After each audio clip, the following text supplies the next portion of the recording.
বিসমিল্লাহির রহমানির রহিম। প্রথমে মহান আল্লাহ তাআলার নিকট শুকরিয়া আদায় করছি, আমাকে মুসলিম হিসেবে পৃথিবীতে রেখেছেন, এবং আল্লাহ নিকট দোয়া করব, চাইব মৃত্যু পর্যন্ত যেন মুসলিম হিসেবে মৃত্যুবরণ করতে পারি, এবং কিয়ামতের দিন যেন আল্লাহর অপার অনুগ্রহ পেয়ে দোজাহানি মুক্তি লাভ করতে পারি। আমাদের মুসলিমদের একাত্মবদ্ধ থাকার কথা, আমাদের মুসলিমদের একে অপরের প্রতি ভ্রাতৃত্বপূর্ণ সম্পর্ক থাকার কথা, কিন্তু আমরা কি সেই দায়িত্ব পালন করতে পারছি?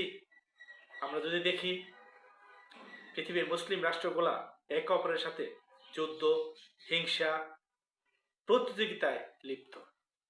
এই যে দেখুন না,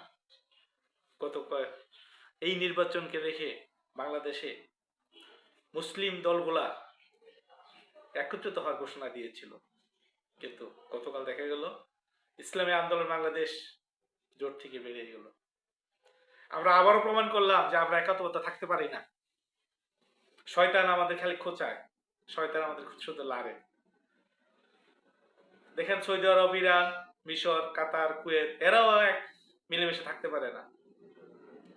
শয়তান যেন সারাক্ষণ মুসলিমদের পিছনেই থাকে।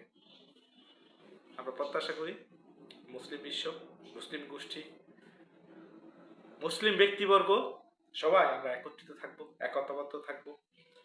রাজনীতি, সমাজনীতি, অর্থনীতি, সমস্ত কর্মকাণ্ড আমরা একতাবদ্ধ হয়ে পরিচালনা করব। মহান আল্লাহ তাআলা আমাদের মুসলিমদেরকে একাত্মবদ্ধ থাকার তৌফিক দান করুক। আমিন।